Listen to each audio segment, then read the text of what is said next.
I used to believe I was one of the lucky ones. Not because my life was perfect, it wasn't. Far from it.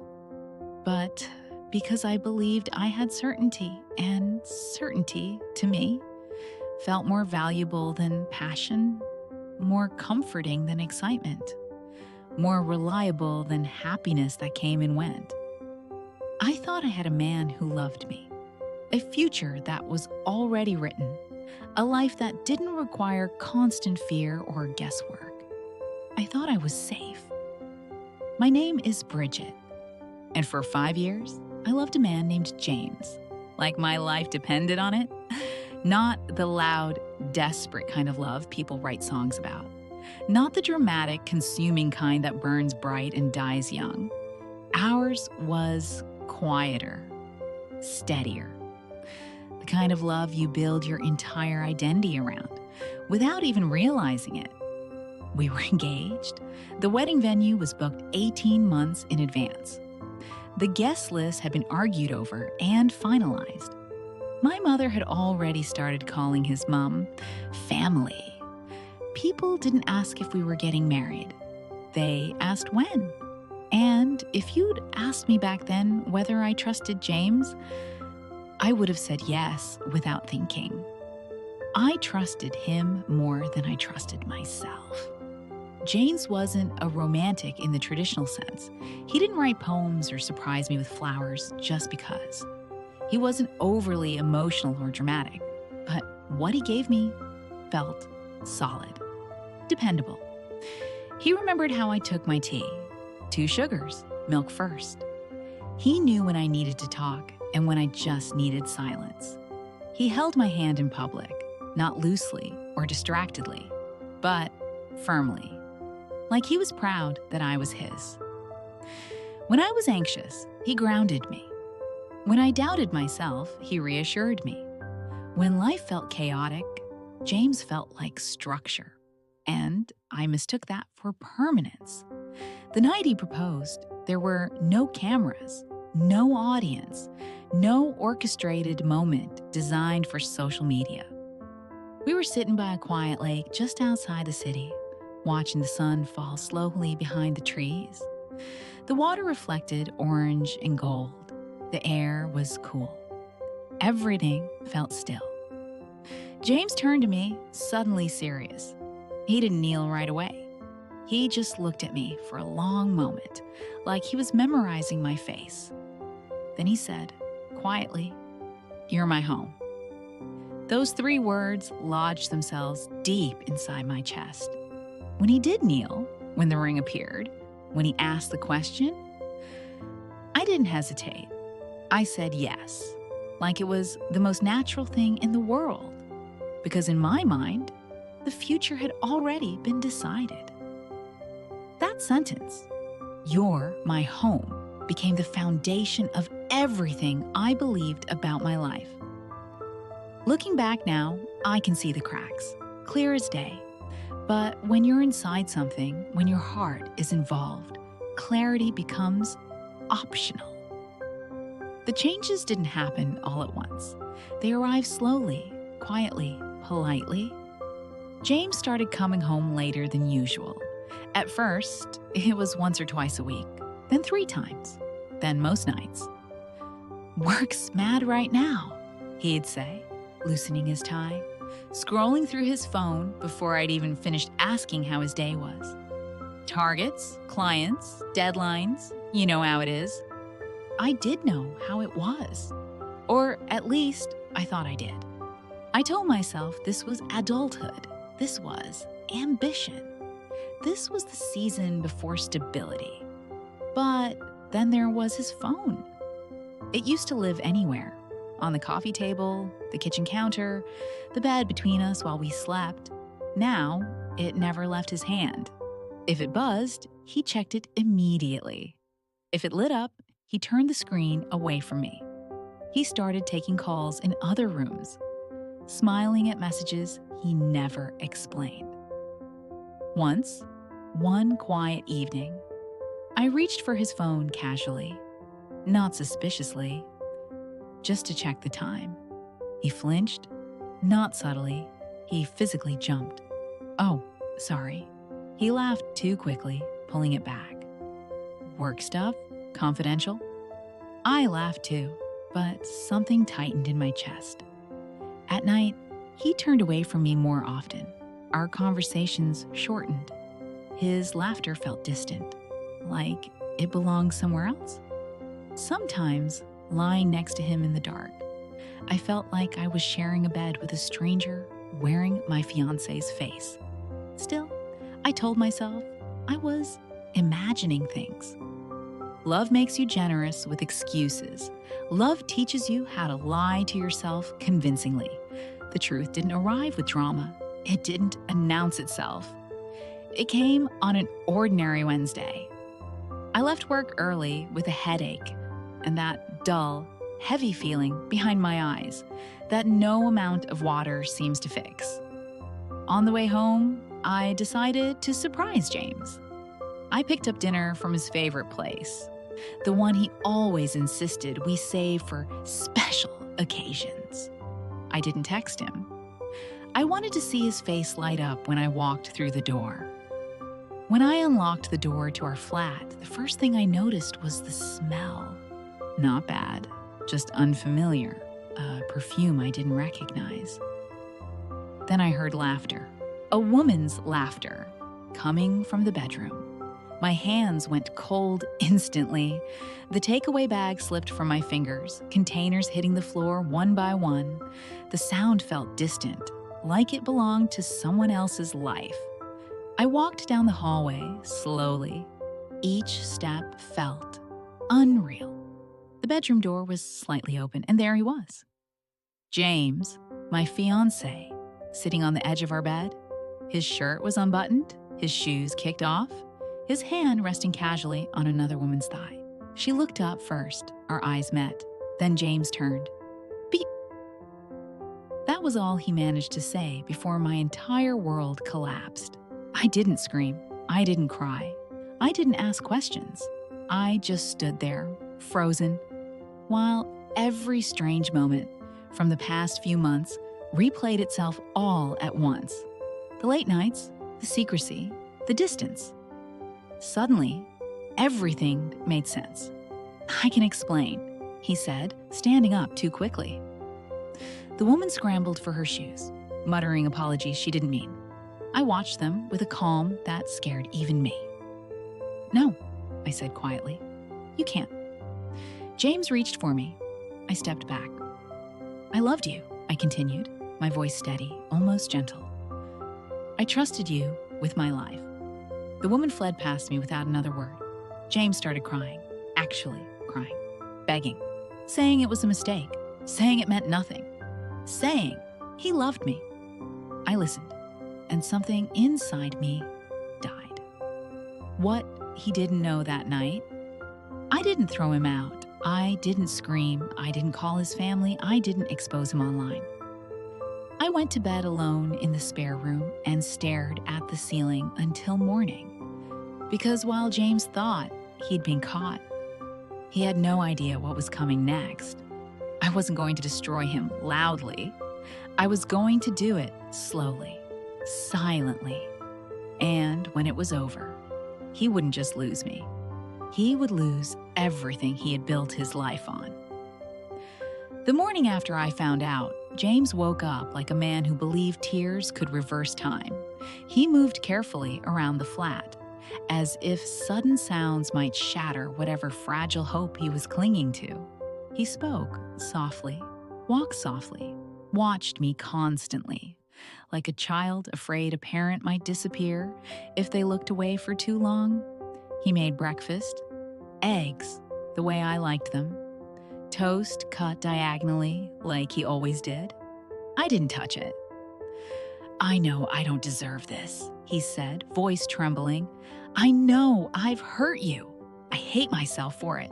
But please, please let me fix this." He cried again, promised therapy, promised honesty, promised transparency, passwords, access, everything. He said the words people say when they're desperate not to lose the life they've built. I nodded. I listened. I even hugged him. And in that moment, something shifted behind his eyes. Relief. He thought he'd been forgiven. That was his biggest mistake, because forgiveness wasn't what I was offering. It was time. I told James I needed space, not separation, not a break, just space. I don't want everyone involved, I said softly, keeping my voice steady. I don't want families choosing sides. I don't want people whispering. This is between us. He agreed immediately. Of course he did. Silence protected him, and I let him believe he was safe. For weeks, I played my role perfectly. I replied to his messages. I answered his calls. I smiled when expected. I let him hold my hand in public again. Let him believe we were working through things. But quietly, I started paying attention, really paying attention. I noticed things I had ignored before, dismissed before, explained away before. Emails popping up on the shared laptop, calendar invites labeled vaguely, meeting, catch-up, client drinks, money moving between accounts he thought I never checked. We shared finances, shared plans, shared a life. And now, he was sharing secrets I was finally ready to collect. I stopped confronting. I stopped questioning. I started observing. And James, relieved that the storm had passed, grew careless. That's when I found her. Not by accident, not through confrontation, through patience. Her name was Elise. She worked in marketing, younger than me, confident in the way women are when they believe they've won something. The kind of woman who mistakes being chosen by a taken man for being special. I found her without trying. She wasn't hiding. She didn't think she had to. Her social media told me everything. The restaurants they visited, the weekends away he claimed were team-building trips. The wine she liked, the aesthetic she curated. Effortless, desirable, untouchable. I watched quietly. I learned. I didn't hate her. That surprised me. If anything, I pitied her. Because she didn't know she was temporary. She thought she was the exception. James had built his life on perception. At work, he was reliable, trustworthy, the man people recommended for promotion. With friends, he was loyal, solid, good guy energy. With my family, he was the perfect future husband. So I didn't attack the man. I attacked the image.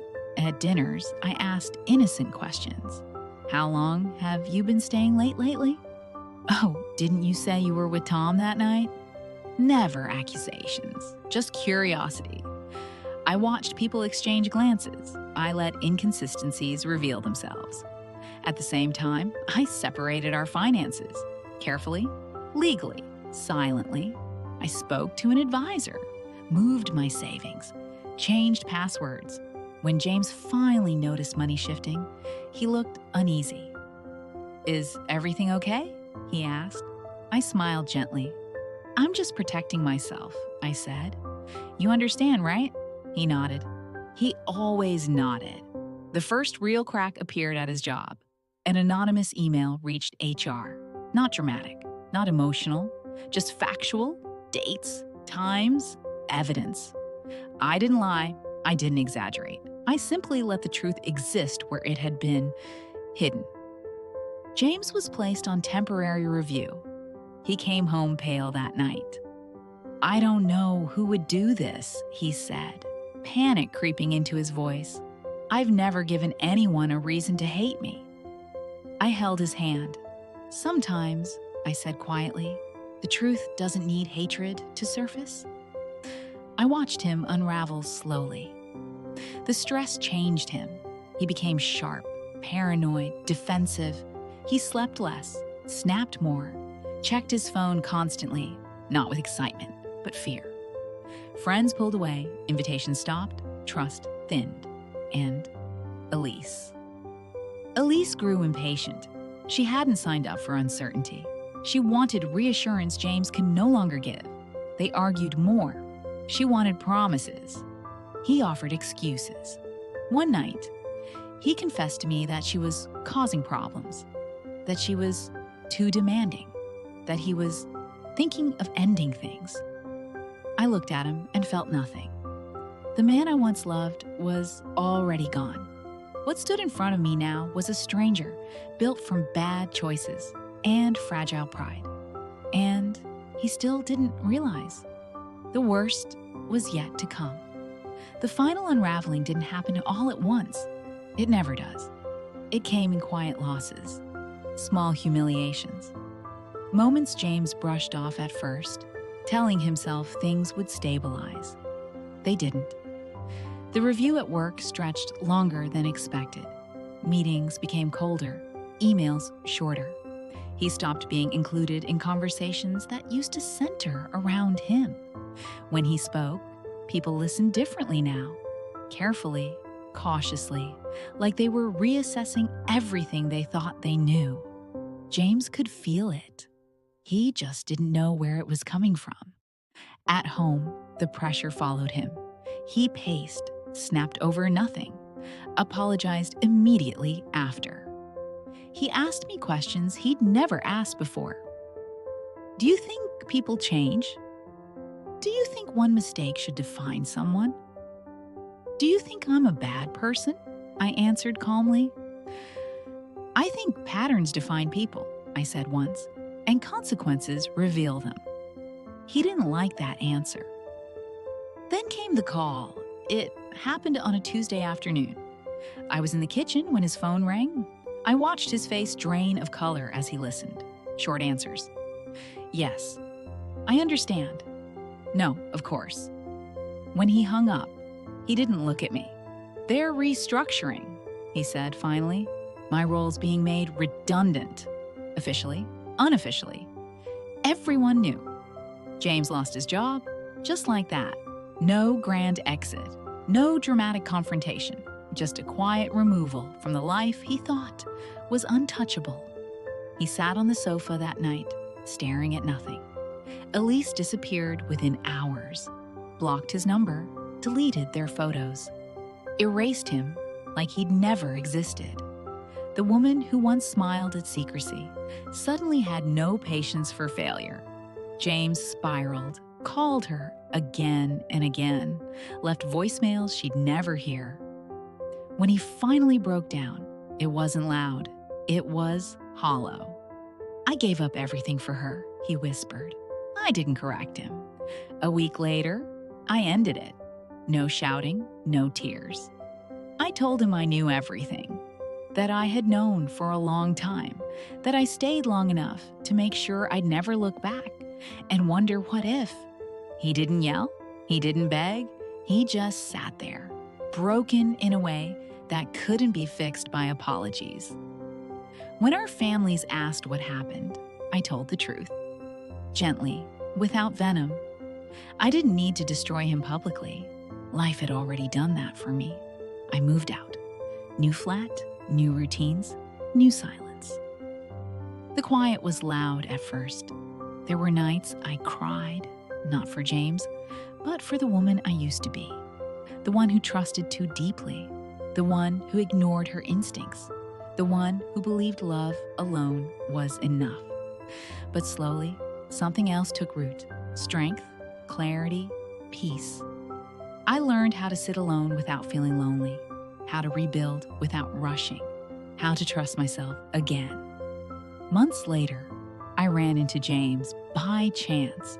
He looked older, smaller, like a man carrying consequences he never expected to hold. He apologized again, said he'd lost everything, said he still thought about me. I smiled, not because I forgave him, but because I no longer needed anything from him. The real revenge wasn't ruining his life. It was reclaiming mine. Betrayal doesn't just break your heart. It reveals who people truly are.